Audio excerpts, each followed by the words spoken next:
Hello, welcome to the shed. In today's video, we're going to be making this premium sharpening setup that I have right here. Hope you enjoy. The setup that I'm using here is not a new setup. It's obviously some sort of bench setup that's in a small compact shape. But the products that I'm using, I don't think many of you have seen, and I haven't seen anyone really talk about them on YouTube, so let's get started. You will have seen me talk about the Atoma diamond stones that I've been using for a few years now. And these are the ones that I've been talking about. These loose ones come purchased on an aluminium base rather than a steel that a lot of the competitors have, making them lightweight and they stay dead flat.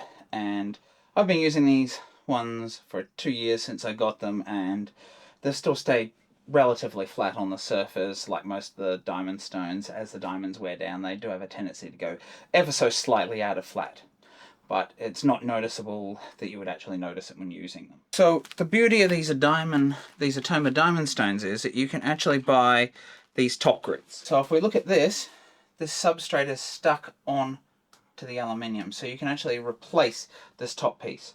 And when you're purchasing these, you can decide to put them onto wood or put them on glass or whatever you would actually like to put them on.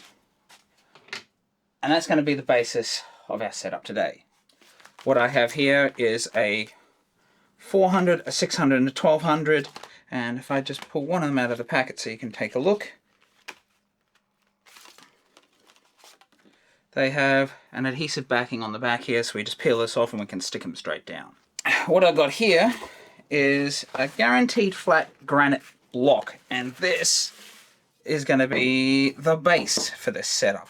It's nice and heavy. You can actually work on this and it's not really going to move, or I don't think it's going to move, and you could probably get some non-slip under it if it did, but the whole idea is, because of the weight of this, you don't need some sort of hook to hook it.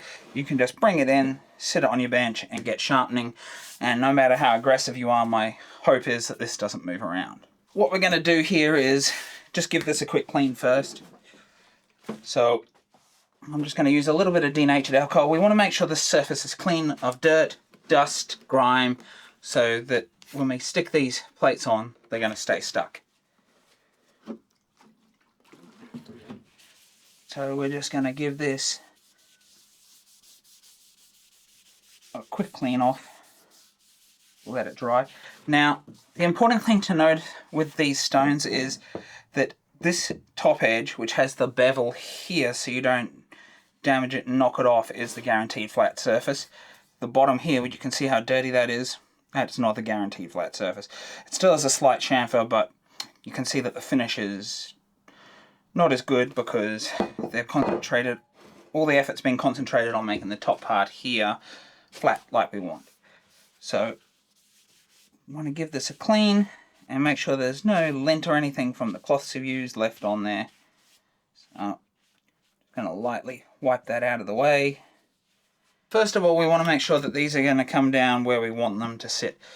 So I'm going to get them out. So I'm going to go, so your left and my right, I'm going to go the 400, 600 and 1200 from that gap. And then we're going to use a bit of just rawhide leather. We're going to stick that to the surface and we're going to have a strop on this block as well. Just like the setups that you will have seen the likes of Woodward do, where he's got the 3 stones and a piece of wood with a strop, or very similar to the Paul Sellers one. But we're not having to dig mortises into a piece of wood here, and so we're relying on our guaranteed flat surface to keep it flat for our sharpening and to keep our stones flat. The way I'm going to put these on is put them right next to each other with no gaps. Because I use the sharpening jig, the Veritas one you've seen, we can actually just come in and we can sharpen like this. Now, it's important when you do something like this, the 400 I want on this side is close to the edge because I'll use it to flatten the backs of blades. And so I want to be able to run up and down the length of my coarsest grit when I'm flattening. When I'm removing a burr, I want them close to this edge here, so when I've sharpened I can come in on the bottom and just pull back like this and remove the burr. And then obviously a strop. Well, you could keep your strop separate, but I kind of like the idea of including the strop straight in on here, so we'll be sticking this little bit of off-cutter leather that I've got here in as a strop. So I suppose we should go ahead and put this together now. So what you want to do is just push these out of the way. You want to grab a knife and just nick the cover and pull it up Now, we want to carefully place this where we want it. So I'm going to place the bottom corner down here, aligned with the edge where I want it. And then slowly drop it down so it sits. You have a little bit of adjustment time, and then just really push down on it, and that'll help bind that to the surface.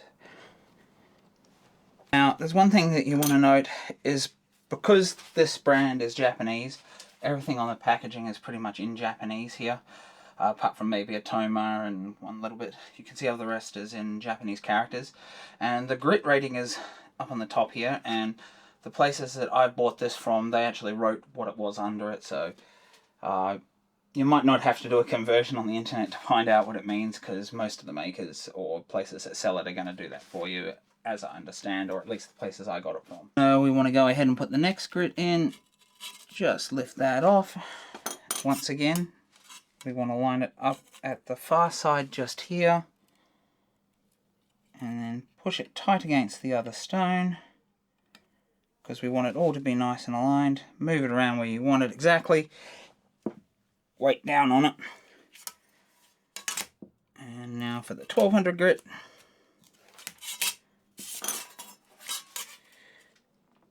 And we want to line this one up the same.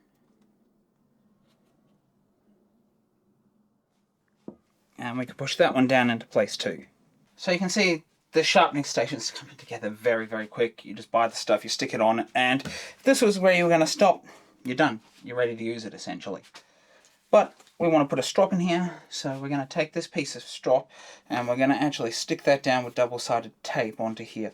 But first of all, I want to get a little measurement as to where to cut it off. So I'm going to come in like this, make a little nick, reference my knife on here, make a little nick, and now I've got these two nicks just there and there. So I'm going to go and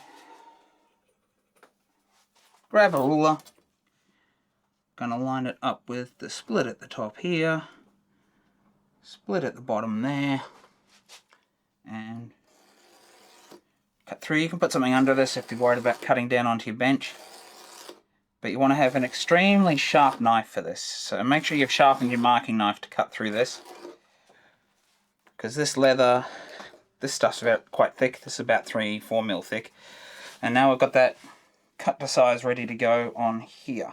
I like the ability to replace the strop if it needs it, and because everything else is just stuck on with double-sided tape essentially, and that's how I made my original strop that you've seen me use, we're going to grab the double-sided tape.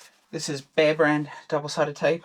Doesn't really matter on the brand. This one sticks quite well and holds fairly well, but you want to make sure it's this very, very thin stuff. You don't want to use the big thick foam mounting tape. So in order to do this, I'm going to cover the entire thing because it's going to allow it to actually stick a little better if we have it completely covered.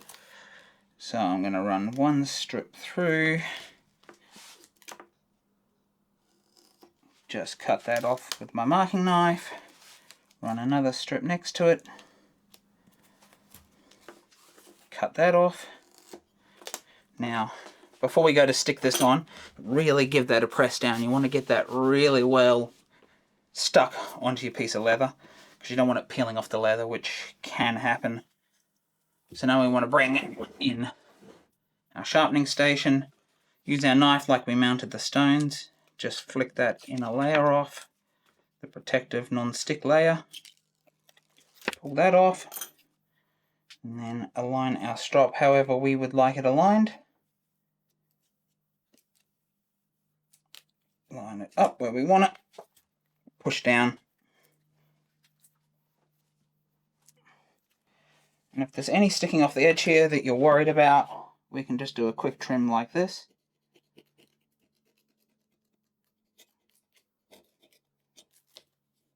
Now, with this double-sided tape, I find it best to put some pressure on it using your vise. So let's just jump here and we're going to give that a quick squeeze in the vise. So perhaps make sure you've had your spinach before you do this one, because these things are not exactly light. And drop it in here, do my vise right up tight on that strop.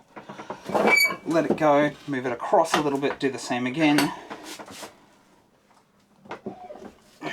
I would suggest that you leave this a little bit to make sure it's stuck down, but in my case, I think it's pretty well stuck down. So what I'm going to do is we'll do a quick bit of freehand sharpening on a little chisel. So on this, whether you use water, Windex, whatever, it's up to you.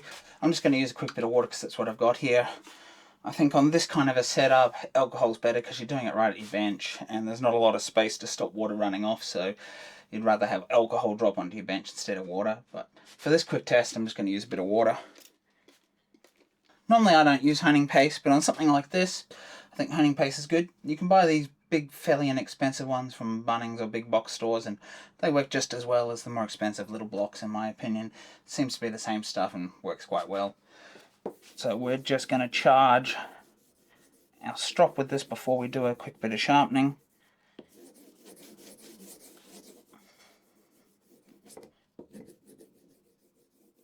Get a nice layer in there.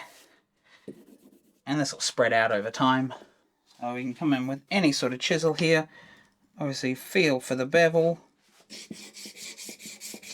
Now hear that little rocking sound? That's my bench slightly out of square or out of flat. So find a spot where it sits flat.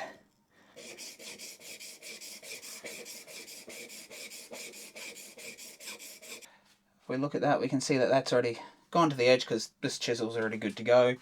So we come back on, wipe that off.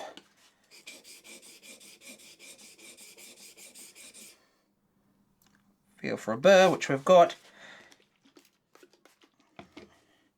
Then we're going to come down the bottom here.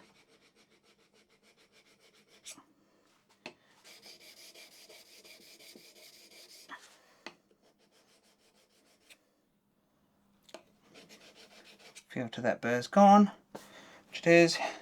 Give it a quick wipe.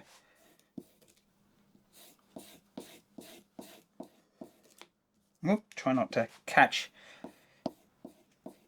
on your strop.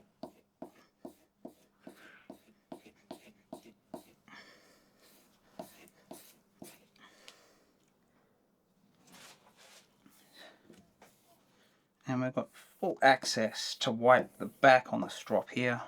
Then we have a nice sharp chisel in only a few seconds. But as you can see, the weight of this sharpening setup means that you don't need any hook there.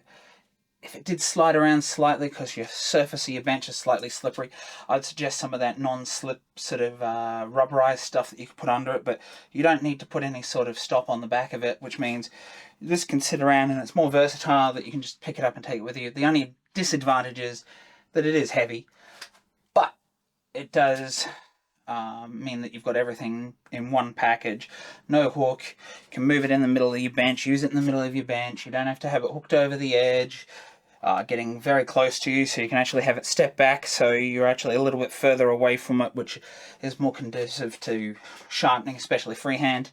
So there you have it, folks. There's my premium sharpening station here, and while it's not the cheapest of setups, the diamond adhesive plates that go on the top are cheaper than the entire stones that you buy here, so you have a little bit of a saving there, and it does cost a little bit more when you're using the guaranteed flat granite plate for this, but it's kind of much of a muchness. I found that all up with the diamond plate, if you look around and get a decently priced one, along with looking around and finding decently priced Atoma adhesive plates, that all in all this setup comes out about the same as if you were to have to use the normal plates and cut them in to the wood and fit them in. So if you like this video and you liked this sharpening station that I've shown you here today, please consider liking and subscribing down below. While you're down there, please comment on what you think on this and if you're considering making one yourself. And if you'd like to support me a little bit further, please consider checking me out on Patreon and also on Instagram. And if you'd like to see some more videos like this related to sharpening, please check out the video up here where I go through how I use my water stones, and also the intermediate woodworking playlist that this video is part of. Bye for now.